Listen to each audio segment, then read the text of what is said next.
त्यामुळे सरकार मुक्क झालेलं आहे, हे सरकार बहिरं झालेलं आहे, हे सरकार आंधळ झालेलं आहे.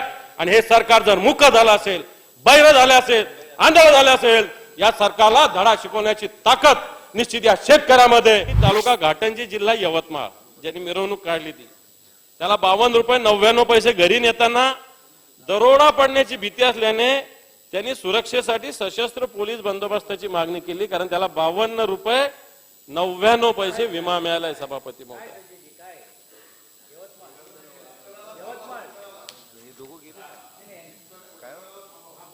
असा अर्ज अनेक शेतकऱ्यांनी दिलेला आहे. एक जानराव पोतू मेश्राम, अनेक आहेत, याच्यात अनेक शेतकऱ्यांनी अशा पद्धतीनं अर्ज केलेला आहे.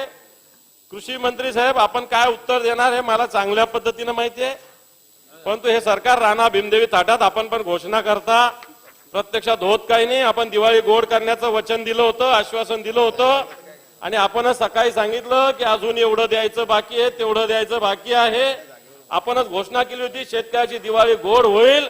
अजूनही हजारो शेतकऱ्याचं अनुदान या शेतपी अग्रिम विमा देण्याचं बाकी आहे, कारण आपणच घोषणा केल्या होत्या की शेतकऱ्याची निश्चित दिवाळी गोड होईल, परंतु या शेतकऱ्याची दिवाळी गोड होऊ शकली नाही. सभापती महोदय, आणि म्हणून या सगळ्या स्थितीमध्ये जर आपण विचार केला तर या शेतकऱ्याची स्थिती काय. कांद्याचा मुद्दा आता मांडला. कांदा जो एक मागच्या काळामध्ये कांदा उत्पादक शेतकऱ्यांवर मोठं संकट आलं. या कांद्याचा भाव अतिशय 50 पैसे किलो झाला. हा किलो भाव होत असताना नवीन कांदा आला. या कांद्याला निर्यात बंदी करण्याचा निर्णय 4 दिवसापूर्वी केंद्र सरकारने घेतला. सभापती महोदय, या कांद्याचा भाव 4000 रुपयापर्यंत होता मार्केटमध्ये. ज्या दिवशी निर्यात बंदी रात्री जाहीर झाली, सकाळी या कांद्याचा भाव 1400-1500 रुपये क्विंटल झाला. सभापती महोदय, आज जनता, या महाराष्ट्रातील कांदा उत्पादक शेतकरी जनता रस्त्यावर उतरलेली. जर एका फटक्यात 2500 रुपये भाव कमी होत असेल तर या शेतकऱ्याला मदत कोण करणार आहे? हे सरकार मदत करणार आहे का? या सरकार मदतीची घोषणा करतोय. परळीला मोठा कार्यक्रम झाला, लॅविश, शासन आपल्या दारी. सगळ्या कार्यक्रमातला लॅविश कार्यक्रम परळीला झाला. अतिशय इव्हेंट, शासन आपल्या दारी, सरकारी खर्चानं मोठ्या मोठ्या इव्हेंट सरकार करतंय, परंतु या शेतकऱ्याला कोणत्याही प्रकारे मदत हे सरकार करत नाही. सभापती महोदय, केंद्र सरकारने कांद्यावरच निर्यात बंदी केल्यामुळं आज रस्त्यावर अनेक शेतकरी, कांदा उत्पादक शेतकरी रस्त्यावर उतरलेले. मागच्या बजेट अधिवेशनाच्या आधी सुद्धा, मला वाटतं पावसाळी अधिवेशनामध्ये सुद्धा कांद्याचा अनुदानाचा मुद्दा निघाला होता. त्याच्या 4,18,601 शेतकऱ्यांनी अनुदानाची मागणी केली होती. त्यातल्या 3,44,453 यांचं एक मान्यता मिळाली, परंतु अजूनही फक्त 3,01,337 शेतकऱ्यांचं या मदतीचं संगणक प्रणालीवर अपलोड केले. सभापती महोदय, म्हणजे उर्वरित अजूनही जवळपास 43,000 कांदा उत्पादक शेतकऱ्यांना कोणतंही अनुदान सभापती महोदय भेटलेलं नाही आहे. आणि म्हणून कांदा उत्पादक शेतकऱ्यावर ज्या पद्धतीनं, अशा पद्धतीनं अन्याय झालेला आहे. सभापती महोदय, सरकार या सगळ्या कांदा उत्पादक शेतकऱ्यांना मदत करणार आहे का? किंवा हे सरकार म्हणतं की आमची केंद्रात ताकद आहे, या केंद्रातल्या मंत्र्यांना जाऊन सांगणार आहे का की या कांदा निर्यात बंदी रद्द झाली पाहिजे, अशा प्रकारची भूमिका हे सरकार घेणार आहे का? या सरकारचे मंत्री, मुख्यमंत्री तर इथंच दिसले, दोन्ही कृषी मंत्री इथंच आहे. केंद्राकडे गेलं पाहिजे, आपल्या महाराष्ट्राची भूमिका सांगितली पाहिजे. या कांद्याची जी निर्यात बंदी ती रद्द झाली पाहिजे, ही भूमिका या सरकारने घेतली पाहिजे. आणि जर रद्द करणार नसाल तर ज्या पद्धतीनं कांद्याचे भाव खाली आलेले, त्यातला डिफरन्स सरकार देणार आहे का शेतकऱ्याला? कापसाची स्थिती, मागच्या वेळेस कापूस 12,000 रुपयापर्यंत गेला. यावेळेस अवकाळीमुळे, गारपिटीमुळे, दुष्काळामुळे तर कापूस मोठ्या प्रमाणावर, त्या कापसाचं नुकसान झालेलं आहे. कित्येक मोसंबीच्या बागाचं नुकसान झालेलं आहे, संत्र्याचं नुकसान झालं, डाळिंबाचं नुकसान झालं, द्राक्षाचं नुकसान झालेलं आहे. म्हणून या अशा पद्धतीनं वेगवेगळ्या पिकाचं नुकसान होत असताना सरकार या शेतकऱ्यांना कोणता ना कोणता आधार देणार आहे का? हा प्रश्न आपल्या माध्यमातून मी सरकारला, सभापती महोदय, विचारू इच्छितो. ही स्थिती असताना इथेनॉलचा एक मुद्दा, परवाच्या दिवशी केंद्र सरकारने इथेनॉल निर्मितीवर बंदी घालण्याचा एक निर्णय घेतलेला आहे. सभापती महोदय, महाराष्ट्रातलं जे सहकार चळवळ आहे, साखर कारखाने आहे, इथेनॉलच्या निर्मितीमुळे मोठ्या प्रमाणात साखर कारखान्याला आधार मिळत असतो. परंतु जर इथेनॉल निर्मितीला जर बंदी घातली तर या महाराष्ट्रातील साखर चळवळ, सहकार चळवळ मोठ्या प्रमाणावर याच्यावर नुकसान होण्याची शक्यता सभापती महोदय निर्माण झाली आहे. आणि म्हणून सरकार हे खऱ्या अर्थाने शेतकऱ्याच्या हिताचं आहे का, शेतकऱ्याची बाजू मांडतं का, शेतकऱ्याच्या बाजूने काम करतं का, असा माझा आपल्या मार्फत प्रश्न आहे सभापती महोदय.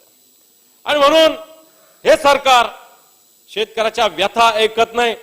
या सरकारच्या कानावर शेतकऱ्याच्या व्यथा जात नाही. या सरकारला शेतकऱ्याचं दुःख, सरकारचे डोळे आंधळे झाले, या सरकारला शेतकऱ्याचं दुःख दिसत नाही. हे सरकार शेतकऱ्याच्या प्रश्नावर बोलत नाही, नुसत्या बोलघेवड्या घोषणा करतं. आणि म्हणून मी आपल्या माध्यमातून मागणी करेल, या गारपीट झालेल्या, दुष्काळग्रस्त असलेल्या शेतकऱ्यांना मदतीचा हात सरकारने देण्याची आवश्यकता आहे. आज अनेक शेतकरी, आता जर मदत या शेतकऱ्याला मिळाली तर आत्महत्येचं प्रमाण या महाराष्ट्रात वाढलेलं आहे सभापती महोदय. या महाराष्ट्रातल्या आत्महत्या मागच्या काळातल्या बघितलं तर जवळपास 2590 आत्महत्या मागच्या काळात या सरकारच्या काळातल्या आहे. सरकारने अजून सुद्धा ज्या आत्महत्या झालेल्या शेतकऱ्यांना आपण जी मदत देत असतो, अजूनही अनेक शेतकऱ्यांची ही मदत पोहोचलेली नाहीये. अनेक ठिकाणची चौकशी प्रलंबित आहे, अनेक प्रकल्प प्रलंबित झालेले आहेत. आपण अशा पद्धतीने सरकार किमान मेल्यावर तरी, मृत्यू झाल्यावर तरी या शेतकऱ्याला न्याय द्यायची भूमिका का घेत नाही, हा माझा प्रश्न आहे. सरकारकडे मोठ्या मोठ्या घोषणा, मेट्रो ट्रेनसाठी 6000 कोटी रुपये सरकारकडे आहे.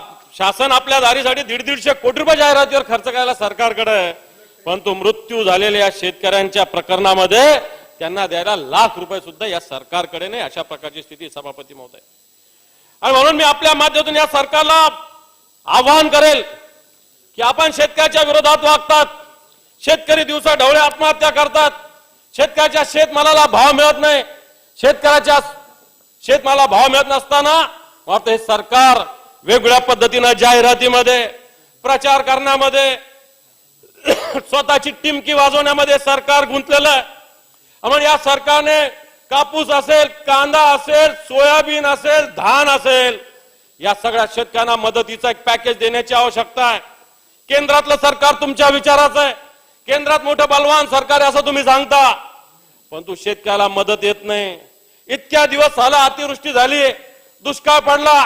उद्या परवा कुठं मोठ्या मुश्किलीनं केंद्राचं पथक या महाराष्ट्रात काही तालुक्यात भेटी द्यायला येत आहे. 2 दिवसात, 3 दिवसात 15 जिल्हे हे पथक फिरणारे, काय बघणारे, कोणते पीक बघणारे, कोणते दाखवणारे आपले अधिकारी. म्हणून सभापती महोदय, या महाराष्ट्रातील शेतकऱ्यांची जी परिस्थिती आहे याच्याकडे लक्ष देण्याची आवश्यकता आहे. हे सरकार या शेतकऱ्याकडे लक्ष देत नाही. हे सरकार या शेतकऱ्याच्या आत्महत्येला प्रवृत्त करतं अशा प्रकारचं सरकार आहे. हे सरकार खऱ्या अर्थानं शेतमालाला भाव देत नसताना खऱ्या अर्थाने शेतकऱ्यावर अन्याय करतंय, शेतकऱ्यावर अत्याचार करतंय सभापती महोदय. म्हणून पीक विमा असेल, पिकाचं कर्ज असेल, कांद्याला भाव असेल, कापसाला भाव असेल, सोयाबीनला भाव असेल, धानाला भाव असेल, या सगळ्या विषयामध्ये सरकारचं दुर्लक्ष आहे. प्रधानमंत्री किसान सन्मान योजना, नमो योजनामध्ये शेतकऱ्याचे खाते होल्ड केले जातात. या शेतकऱ्याला वेळेवर रक्कम मिळत नाही. मोठी रक्कम नाही, 2000 रुपयाची असते, परंतु शेतकऱ्याच्या दृष्टीने हे 2000 रुपये सुद्धा अतिशय महत्वाचे असते. आणि म्हणून सभापती महोदय, हे जे महाराष्ट्रातील शेतकऱ्यावर नैसर्गिक संकट कोसळलेलं आहे, ही नैसर्गिक आपत्ती आलेली आहे, ही आपत्तीला सरकारने लक्ष देण्याची आवश्यकता आहे. या राजाने जर प्रजाकडे लक्ष नाही दिलं तर प्रजेनं कुठे जायचं हा प्रश्न आहे. म्हणून मी या सरकारला विनंती करेल, खऱ्या अर्थानं जे 10,000 कोटी रुपये जाहीर झालेले मागच्या वर्षीचे किमान ते 10,000 लवकरात लवकर शेतकऱ्याच्या खात्यात द्या. आणि येणाऱ्या काळात सुद्धा ही गारपीट असेल, ही अतिवृष्टी असेल, आणि या महाराष्ट्रातील जेवढे तालुके दुष्काळी असतील, 88 तालुके किमान दुष्काळ जाहीर झाला पाहिजे. या सगळ्या तालुक्यात लवकरात लवकर दुष्काळ जाहीर झाला पाहिजे, अशा प्रकारचं आव्हान मी या सरकारला करतो. आणि खरोखर आपण जर शेतकऱ्याचं हित साधत असाल, शेतकऱ्याचं हित काम करण्याची आपली नियत असेल, तर या शेतकऱ्याला निश्चित आपण आधार द्यावा. नुसत्या बोलघेवड्या घोषणा करू नये, नुसते खोटे आश्वासनं देऊ नये. नुसते 10,000 कोटीचे मुख्यमंत्री भाषण करतात, उपमुख्यमंत्री भाषण करतात. प्रत्यक्षात या शेतकऱ्याच्या खात्यात ही रक्कम देण्यासाठी आपण सगळ्यांनी पावलं उचलावे. अन्यथा या सरकारच्या विरोधात हे शेतकरी रस्त्यावर उतरलेले. या सरकारची भयावह स्थिती आहे. पण हा शेतकरी जेव्हा चिडेल ना, हा बळीराजा जेव्हा चिडेल, त्यावेळेस या सरकारला मला असं वाटतं या बळीराजाचा शाप अतिशय धोकादायक असतो. आणि म्हणून मी विनंती करेल, आवाहन करेल, सरकारने या शेतकऱ्याच्या सगळ्या भावनाचा विचार केला पाहिजे, या शेतकऱ्याला मदत दिली पाहिजे. मग पीक विमा असेल, आता 25% अग्रिमचा झाला, पण तो या नुकसानीमुळे पिकाचं मोठ्या प्रमाणात नुकसान झालंय. मागच्या वर्षीचं अनुदान द्यायला कोणी थांबवलेलं आहे तुम्हाला? मागच्या वर्षीचा पीक विमा पूर्ण द्यायला कोणी थांबवलेला आहे? चला या वर्षीचा येईल, आज येईल, उद्या येईल, पण मागच्या वर्षीचा सुद्धा खरीपाचा रब्बीचा विमा अजून सुद्धा शेतकऱ्याला सभापती महोदय मिळाला नाही. कोणत्या बँकेवर तुम्ही कारवाई करण्याची ताकद ठेवणार आहे? कोणत्या बँकेवर तुमचं बोट उचलणार आहे? जे शेतकऱ्याचं खातं होल्ड करतात, जे शेतकऱ्याला कर्ज देत नाही, मोठ्या मोठ्या उद्योजकाचे कर्ज माफ होतात सभापती महोदय, मोठ्या मोठे उद्योजक पळून जातात, त्यांना आपण सपोर्ट करतो, परंतु सर्वसामान्य शेतकऱ्याला आपण कोणत्या प्रकारे पाठिंबा देत नाही, अशा प्रकारची स्थिती आहे. कांदा उत्पादक शेतकरी रस्त्यावर आलेला देशोधडीला लागणारे लक्षात ठेवा.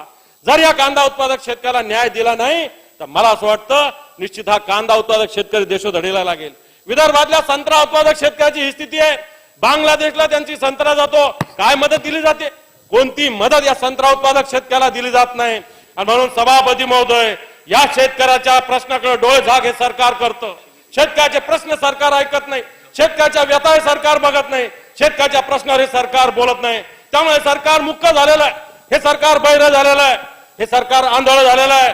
आणि हे सरकार जर मुक्क झालं असेल, बहिरं झाले असेल, आंधळ झाले असेल, या सरकारला धडा शिकवण्याची ताकद निश्चित या शेतकऱ्यामध्ये बळीराजा आहे आणि ते शिकवण्याचा संकल्प आम्ही निश्चित करू.